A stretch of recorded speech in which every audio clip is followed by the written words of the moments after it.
Hello students, कैसे हो आप सब। उम्मीद करता हूँ आप और आपकी जो स्टडी है वो बहुत अच्छी चल रही है। देखो आज की वीडियो में हम ना एक्सरसाइज 7.2 जो आपकी क्लास 10th की एक्सरसाइज है 7.2 उसके हम एग्जांपल्स को डिस्कस करने वाले हैं। फर्स्ट एक्सरसाइज की एग्जांपल्स, क्वेश्चंस, इंट्रोडक्शन सब कुछ मैं आपको बहुत अच्छे से एक्सप्लेन कर चुका हूँ। इस पूरे चैप्टर की जो कंप्लीट प्लेलिस्ट है आपको नीचे डिस्क्रिप्शन बॉक्स में मिल जाएगी। लास्ट मतलब की वीडियो में हमने इसकी मतलब कि इंट्रोडक्शन में ये कुछ किया था। तो देखो जिस तरह से सेक्शन फॉर्मूला मैंने आपको बताया था, कुछ बच्चे ना सिर्फ डायरेक्टली सेक्शन फॉर्मूला को इस तरह से याद करते हैं, ये कई बार याद करने में मुश्किल होता है। मैं आपको पता है मैंने इसको आपको इस तरह से सिखाया, ठीक है। तो यहाँ पर भी क्वेश्चन वही है, एग्जाम्पल वही है।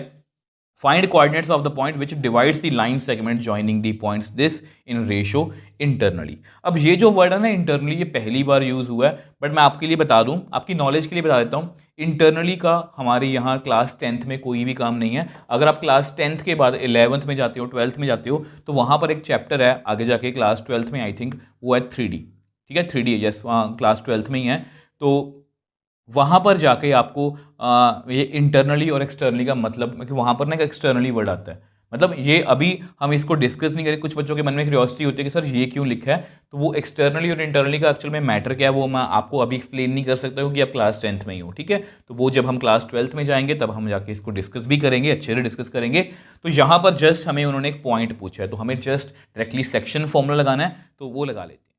अब देखो यहाँ पर P जो पॉइंट है ना, वो बेसिकली इस लाइन सेगमेंट को 3:1 में डिवाइड कर रहा है, ठीक है। आपकी बुक में डायग्राम नहीं बनी हुई, मैं ये नहीं कह रहा डायग्राम बनानी है, बट अगर आप फॉर्मूला को याद करने से बचना चाहते हो तो फिर ये डायग्राम आपको बहुत हेल्प करने वाली है। हमें ये पॉइंट निकालना है ना, तो एक्स कैसे निकालेंगे हम, ये पहला नंबर है ना, तो 3 को किससे मल्टीप्लाई करेंगे, पहले नंबर से मतलब 8 से, प्लस 1 को किससे मल्टीप्लाई करेंगे, पहले नंबर से मतलब 4 से, नीचे 3 + 1, तो x कितना आएगा, 3 8 = 24, 1 4 = 4, डिवाइड बाई 4, 28/4, तो कितना आएगा यहाँ पर मेरे पास 7। तो देख लो बड़ी आसानी से हमने x को जो है मतलब कि 7 वो जो है वो निकाल लिया। अब y की बात करते हैं। अब y है ना, पिछला नंबर है ना, 3 को किससे मल्टीप्लाई करेंगे, पिछले नंबर से, वो कौन है 5। 1 को किसके साथ करेंगे, पिछले नंबर से, वो कौन है -3, डिवाइड बाई 3 + 1, 15 - 3 डिवाइड बाई 4, तो कितना आएगा 12/4, तो यहाँ पर कितना आएगा 3, ठीक है। तो यहाँ पर हमारा रिक्वायर्ड पॉइंट कितना आ गया 7,3, तो ये हमारा रिक्वायर्ड पॉइंट है जो इस लाइन सेगमेंट को 3:1 में जो है वो डिवाइड कर रहा है। अब देखो ये आपकी नेक्स्ट एग्जांपल है, बहुत इंपॉर्टेंट है। In what ratio does the point divides the line segment joining this and this, मतलब इन दोनों पॉइंट्स को मिला के एक लाइन सेगमेंट बना हुआ है। स्टेटमेंट आपको बहुत ठंडे दिमाग से पढ़नी है, ठीक है। अभी तो ये क्वेश्चन ईजी है, पर जब केस स्टडी आती है तब आपको पता होना चाहिए कि कौन सा लाइन सेगमेंट है और ये पॉइंट जो है वो डिवाइड कर रहा है, किस रेशियो में डिवाइड कर रहा है, ये हमें पता करना है। और अगर आप एनसीईआरटी में इसका सोल्यूशन देखोगे ना, 2 तरीकों से किया गया है, और जो पहला तरीका है ना वो थोड़ा सा आपको मुश्किल लग सकता है, काफ़ी बड़ा, काफ़ी कॉम्प्लिकेटेड है। तो ऐसे क्वेश्चंस के लिए मैंने यहाँ पर आपको बताया हुआ है, when we have to calculate ratio then we always take K/1। इसका मैं आपको मतलब समझाने की कोशिश देखो, हमेशा की तरह मैंने यहाँ पर डायग्राम बना लिया, ठीक है। तो ये A पॉइंट है, ये B पॉइंट है, और मैंने मान लिया कि ये जो पॉइंट है इसको K/1 में डिवाइड कर रहा है। आपकी बुक में जो पहला मेथड है उसमें M1 M2 ही लिखा गया है और उसी मेथड से उन्होंने सॉल्व किया, बट मेरे अकॉर्डिंग वो मुश्किल है। मैंने क्या माना, K/1 में हमें क्या निकालना है, हमें ये रेशियो निकालनी है। तो बहुत इजी है, बहुत बहुत, जितना आप सोच सकते हो उससे भी ज़्यादा इजी है। आप कोई भी एक पॉइंट, जैसे आपको पता है कि अगर मुझे -4, देखो आपको पता है इस तरह से काम करता है, ये x किसके बराबर होता है, इसको इससे मल्टीप्लाई, ऐसे ही होता है ना। अब यहाँ पर x कौन है हमारा, -4, तो -4 को उठा लेते हैं। तो यहाँ पर हम k को किससे मल्टीप्लाई करेंगे, इसके पहले नंबर से, पहला नंबर कौन है 3, प्लस अब 1 को किससे मल्टीप्लाई करेंगे, इसके पहले नंबर से, वो कौन है -6, डिवाइड बाय K+1, ठीक है। तो क्रॉस मल्टीप्लाई कर दो, -4 × K+1, यहाँ पर आएगा 3K - 6, इसको मल्टीप्लाई कर दो, -4K - 4, 3K - 6, इसको इधर ले आओ, -4K - 3K, उधर कितना -6 + 4, तो ये कितना बना -7K = -2। अब ये माइनस माइनस को भी एडजस्ट कर दो, ठीक है। तो मेरे पास कितना आएगा, K = 2/7, और अगर K मतलब कि 2/7 है नाउ आपको पता है रेशो कौन सी है हमारी, k/1। इसको मैं कैसे लिखूंगा, 2/1, ठीक है। इसका मतलब क्या हो गया, 2/7। तो देयरफॉर गिवन पॉइंट जो है वो 2/7 में इसको डिवाइड कर रहा है।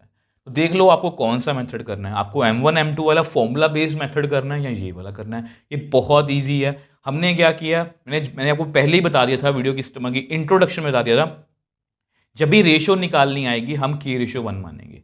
जस्ट अगर आपको लगता है कि आपको इसको दूसरे नंबर से मल्टीप्लाई करना है, आप इसको ऐसे भी कर सकते हो कि 6 को यहाँ पर लिखो, 6 को यहाँ पर लिख लो, k को करो -8 से मल्टीप्लाई, 1 को करो 10 से, तब भी सेम आंसर ही आएगा। आई होप ये क्वेश्चन आपको अच्छे से क्लियर है।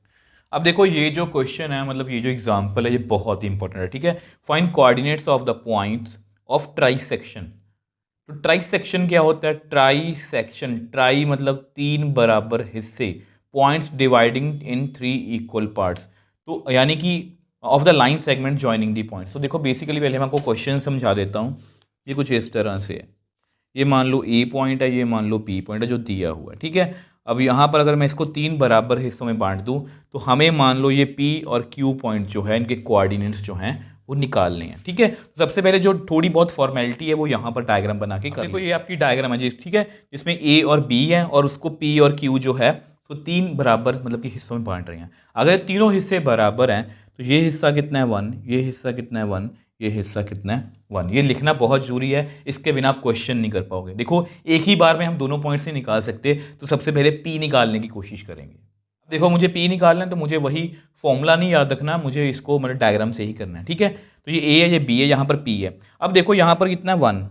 अब ये देखो यहाँ पर कितना हिस्सा रह गया, 1 और 1 ये 2 है। बस ये समझने वाली बात है, ठीक है। बहुत से बच्चों को ये समझ में नहीं आता कैसे लिखा है। देखो ये हिस्सा जो पी है ना, वो ए से कितना दूर है, मान लो वो 1 स्टेप दूर है ए से, ठीक है। अब P जो है वो B से 1 किलोमीटर, मान लो ये है 1 किलोमीटर दूरी, ये है कितना दूर हो गया 2 किलोमीटर, मतलब इस तरह से ये काम करता है। तो ये आपको पहली बात पता होना चाहिए। अब हमारा क्वेश्चन जो है मतलब P पॉइंट निकालने के लिए, A निकालना है ना हमने पहले, इसका मैंने A रखा है, तो करो जी मल्टीप्लाई, इसको इसके साथ, इसको इसके साथ।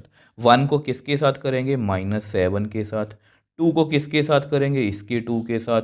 तो नीचे कितना लिखेंगे 1 + 2, कितना आएगा -7 + 4 डिवाइड बाई 3, -7 + 4 -3/3। अब ये तो जी कट गया, तो यहाँ पर मेरे पास कितना आ गया -1। तो कितना ईजी है, आप खुद बताना कि क्या ये चैप्टर आपको ईजी मतलब कि मुश्किल लगा। बी, तो बी निकालना है, 1 को किसके साथ मल्टीप्लाई करेंगे, इसके पिछले के साथ, वो कौन है 4। 2 को किसके साथ मल्टीप्लाई करेंगे, इसके पिछले के साथ, वो कितना -2। नीचे कितना लिखेंगे 1 + 2। तो b कितना आ गया 4 - 4 डिवाइड बाई 3, तो 0/3 मतलब 0। तो देयरफॉर रिक्वायर्ड पॉइंट, हमारा जो p है, जो रिक्वायर्ड पॉइंट p है वो कितना आएगा -1,0। तो ये हमने निकाल लिया। अब हमें क्या निकालना है, Q, उसको हम नेक्स्ट पेज पे निकाल लेते। अब देखो यहाँ पर हमें Q निकालना है, ठीक है। अब Q जो है पिछले पेज पे देख लेना, वो B से कितना दूर है 1 और 1 किलोमीटर, और वो A से 1 और 1 2 किलोमीटर, मतलब यहाँ पर 2 आएगा बस, और कुछ नहीं करना हमें। अब जैसे हमें यहाँ पर निकालना है C, कैसे निकलेगा, इस 2 को करो इसके पहले नंबर से मल्टीप्लाई, कौन है वो -7, फिर इस 1 को उठाओ और उसको करो मल्टीप्लाई 2 से, डिवाइड बाय 2 + 1, कितना आएगा -14 + 2 डिवाइड बाय 3, कितना आया -12/3। ये कट जाएगा, तो कितना आएगा आपके सामने, C कितना आ गया -4, ठीक है। सेम वे से D निकाल लो। D के लिए 2 को किससे मल्टीप्लाई करेंगे, इसके पिछले के साथ, मतलब 4। 1 को किससे करेंगे, इसके पिछले, मतलब -2। कुछ भी मुश्किल नहीं है, 2 4 ज़ा 8 डिवाइड बाई 3, ठीक है। तो यहाँ पर कितना आएगा 6/3, ये कट गया, तो मेरे पास कितना आ गया यहाँ पर 2। तो देयरफॉर रिक्वायर्ड पॉइंट, तो दोनों पॉइंट्स वैसे आगे क्यू पी जो है वो पिछले पेज पे निकाल लिया, ये यहाँ पर -4,2। तो इस तरह से हमने ये ट्राई सेक्शन वाला क्वेश्चन भी इजीली सॉल्व कर लिया। नया था। देखो कोई भी क्वेश्चन, देखो कोई भी चीज़ है, क्वेश्चन को छोड़ो यार, कोई भी चीज़ है वो नई कब तक है, जब तक वो आपके पास नहीं है। ऐसा ही होता है ना, जैसे ही वो आपको चीज़ मिल जाती है तो वो पुरानी हो जाती है। सेम वैसे ही यहाँ पर है, अगर कोई भी क्वेश्चन मुश्किल तब तक है जब तक आपने उसको सॉल्व में देखा तक नहीं। अगर आपने उसको एक बार देख लिया, अब देखो मान लो ये क्वेश्चन आपके लिए मुश्किल था अब से 5 मिनट पहले, जैसे ही हमने इसको सॉल्व कर लिया हमें इसको सॉल्व करना आ गया, और अगर पेपर में इसके जैसा मिलता जुलता क्वेश्चन आएगा तो मतलब वो हमारा पुराना क्वेश्चन है, मतलब वो किया हुआ क्वेश्चन है, वो सॉल्व 100% होगा। अब देखो नेक्स्ट एग्जाम्पल की बात करते हैं। अब ये जो एग्जाम्पल है ना, ये बेसिकली आपके CBSE ऑफिशियल सैम्पल पेपर की है, ठीक है, मतलब आपको आई हुई है, इंपॉर्टेंस आप समझ सकते हो। Find the ratio in which y axis divide the line segment joining the points this and this, also find the point of intersection. तो अब भैया बच्चे क्या करते हैं, इसकी स्टेटमेंट से ही डर जाते हैं। मैं आपको थोड़ा सा दिखाना चाहता हूँ। हमने 7th क्वेश्चन क्या किया था, 7th एग्जाम्पल, उसमें ये था कि 2 पॉइंट थे A और B। अब एक पॉइंट है -4,6। उन्होंने बोला कि बताओ वो किस रेशियो में डिवाइड कर रहा है। मैंने K/1 ले लिया, उसको सॉल्व कर लिया, हमारा आंसर जो है वो आ गया। अब इस क्वेश्चन में चेंज क्या है, उस क्वेश्चन में ये पॉइंट हमें नहीं दिया हुआ, इस पॉइंट की जगह हमें क्या दिया हुआ है, वाई एक्सिस। अब वाई एक्सिस पर कोई भी जो पॉइंट होता है वो कैसा होता है, 0,y। क्या आपको नहीं पता? यस पता है, बस जस्ट हमें कड़ियों को जोड़ना है। छोटे छोटे स्टेप हैं, उन छोटे छोटे स्टेप्स को मिला के बड़े स्टेप या बड़े क्वेश्चन बनते हैं। तो ये हमने सबसे फर्स्ट वीडियो में सीखा था कि वाई एक्सिस पर कोई पॉइंट कैसा होता है, ठीक है। तो वो रेशो K/1 मान के निकाल लेंगे, जैसे रेशो आएगी तो ये पॉइंट भी हमारा निकल जाएगा। तो क्वेश्चन को यहाँ पर थोड़ी सी डायग्राम आपको बना के दिखा देता हूँ। अब देखो मतलब कि ये जो मतलब मैंने आपको बना के दिखाया, ये आपको पेपर में बनाने की जरूरत नहीं है, जस्ट आपको मतलब कि विजुअलाइज, मतलब आपको दिखाने के लिए एक्चुअली हो क्या रहा है, ठीक है। ये वाई एक्सिस मैंने वैसे ही बना दी, ठीक है, होगी यहाँ पर लिखा हो कि वाई एक्सिस डिवाइड कर रहा है, नॉर्मली पॉइंट डिवाइड करता है, यहाँ पर पूरी वाई एक्सिस डिवाइड कर रही है। जो पॉइंट ऑफ इंटरसेक्शन है वो बेसिकली ये P पॉइंट है, ठीक है। अब ये K/1 में डिवाइड कर रहा, P पॉइंट होगा कैसा, हुई ये वाई एक्सिस पर पड़ा है 0,y, ठीक है। अब हमें क्या फाइंड करना है, रेशियो फाइंड करनी है। तो रेशियो कैसे फाइंड करेंगे, तो ऐसा करते हैं, यहाँ पर जगह थोड़ी सी कम है, उसको नेक्स्ट पेज पे समझते हैं।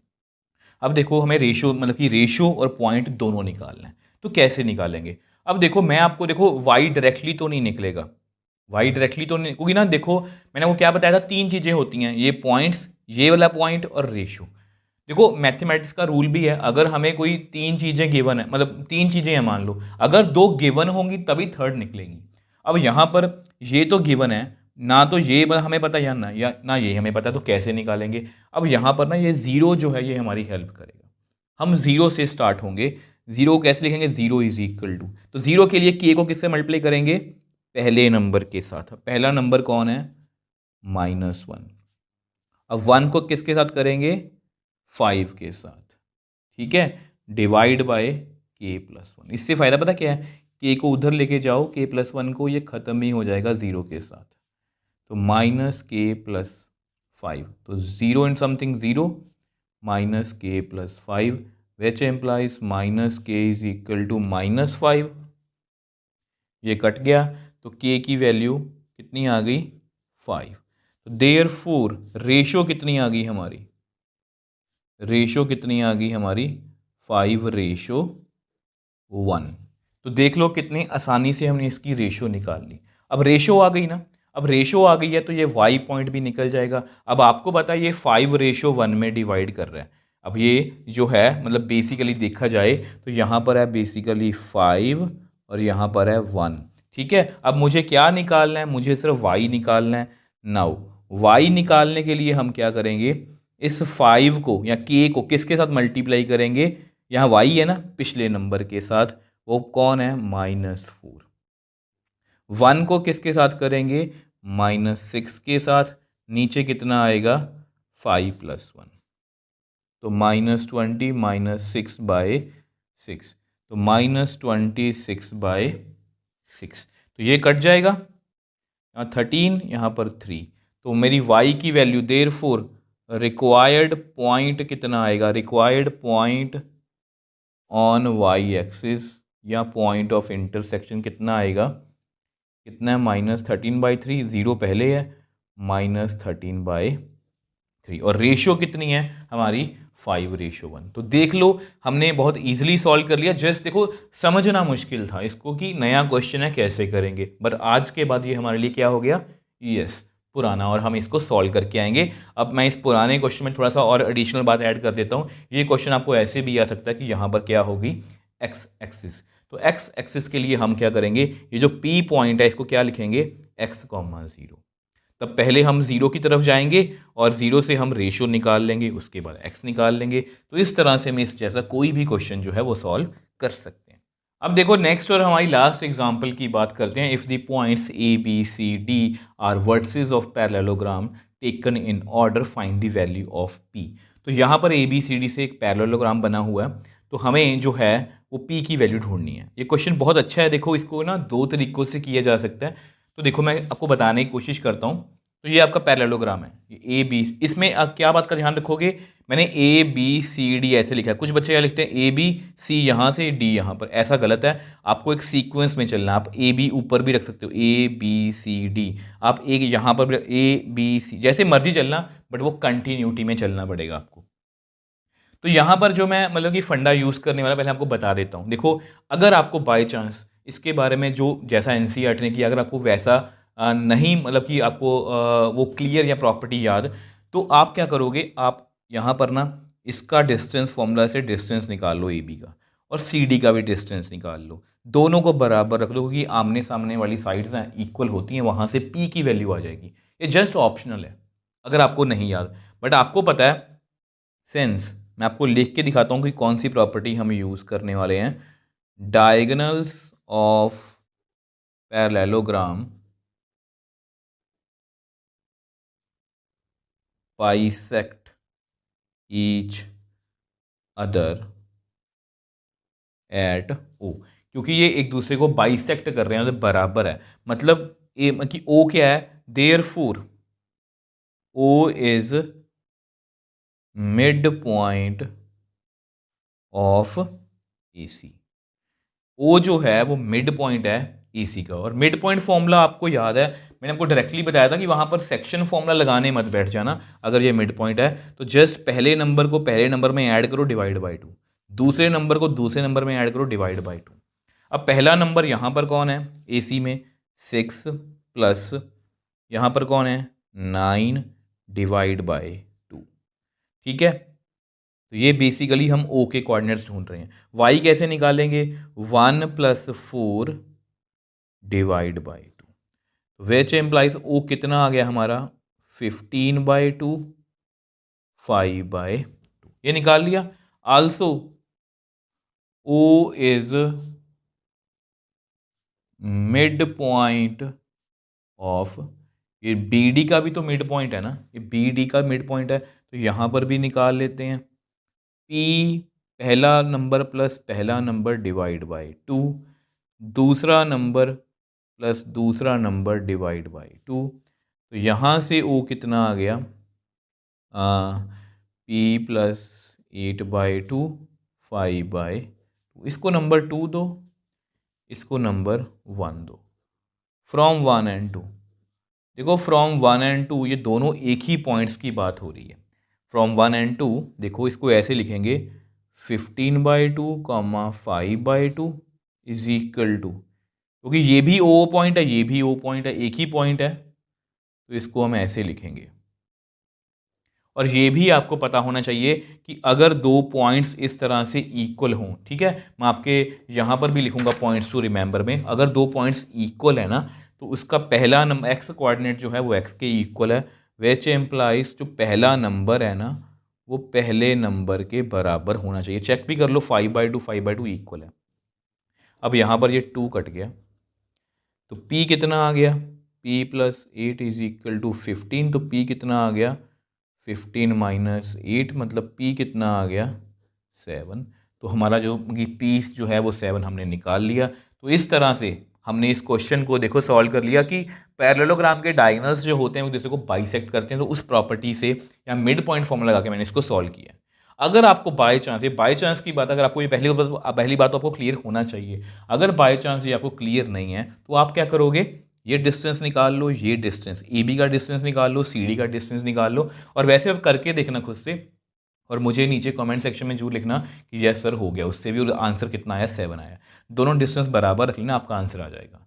अब देखो ये हमारी बातों बातों में पूरी एग्जांपल्स, हमने इस पूरे चैप्टर की एग्जांपल्स खत्म कर ली हैं। 7.3 और 7.4 आपको पता नहीं है, पुरानी एनसीईआरटी में थी, बट वो नई एनसीईआरटी है, नई सीबीएसई का सिलेबस जो है, सिलेबस का जो पार्ट है वो नहीं है।